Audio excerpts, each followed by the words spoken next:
All right, Professor, let's move on. Let's talk about the 49ers. By the way, the Ravens have won the division. They have the number 1 seed. They're not playing the first week of the playoffs because they're that good. The 49ers, meanwhile, have won the division. They have also secured the number 1 seed. Breach, they bounced back with they showed up and beat Commanders team that had to start Sam Howell. Sam Howell was sacked 50 times in this game. It felt like it was typical Sam Howell stuff.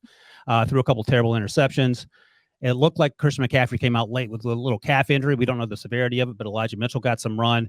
Brock Purdy has set the franchise record in 16 games. Most passing yards in a season. Wrap your brain around that for the 49ers organization.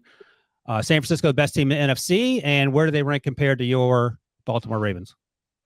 First, I would just say that this was an easy trap game for the 49ers in the sense that they had to play on Christmas in the late game against the best team in the NFL.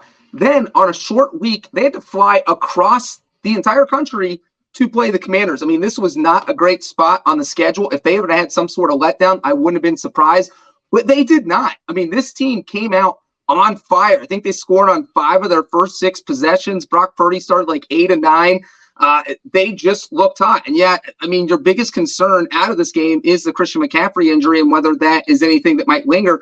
But even if he needs a week or 2 weeks to heal, well, you can sit him next week in week 18 because you already clinched the 1 seed. You can sit him when you have the bye, so he doesn't have to play again for almost a month if that's the case. So he's got 3 weeks to heal. So in that sense, that is not the worst thing because you will get time to rest. But yeah, I mean, this is the 49ers team that we all know and love, that we've been gushing about all season. This is what they do. I mean, they put Eli Mitchell in there, and he was running up and down the field just like McCaffrey had been. It's not quite a plug-and-play offense because McCaffrey's definitely better.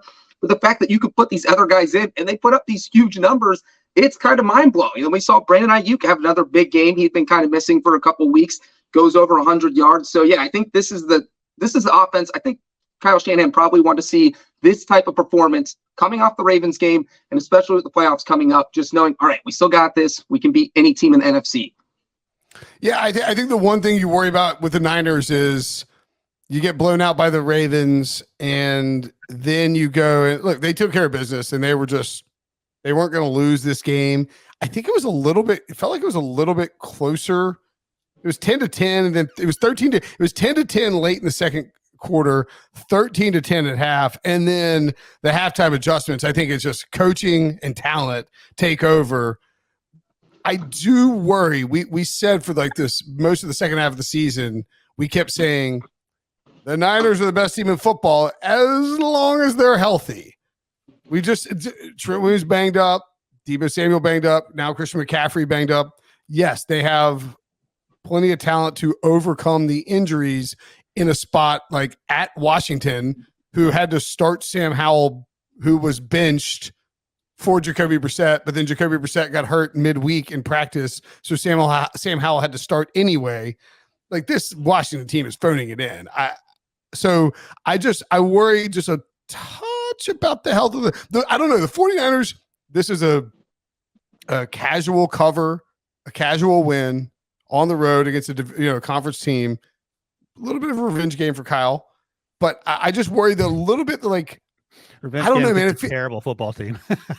Well, Dan Snyder doesn't own him anymore, so I don't know that he necessarily hates him as much. Let me point this out to you and tell me what you think of this. I think I don't know if anyone's talked about this, but we're underselling Mike McDonald, the Ravens defensive coordinator, taking it to Kyle Shanahan, Sean McVay / Frank Smith offenses. Like those teams have no chance against the Mike McDonald defense, given all those players they have on the Ravens. Well, we made that point on HQ. Was it you and I making that point on HQ? Or I made that at some point. It was like it benefits you to play the Niners right before you play the Dolphins because you have these really fast linebackers in Roquan Smith, et cetera, who can fly around horizontally, and you sort of know what the scheme looks like. As far as the Niners go, though, and this is not a playoff picture question, it's more of a, by the way, Dallas currently the number 2 seed. I don't know, man. I feel like you look at the NFC and just with the way the 49ers are dinged up and all of the injuries and the way that Baltimore handled them, it feels a lot less like they're unstoppable when it comes to that side of the bracket now. Oh, You know yeah, what I mean? but again, it's a week to week thing, no doubt about it. And we talked Yeah. last week, if the Ravens had lost this game, we'd be having another conversation. But Well, I mean, 2 weeks ago, we were like, I mean, like, where would you take the 49ers in the Super Bowl draft right now? well, number 2 behind the Still Ravens. 2. Okay.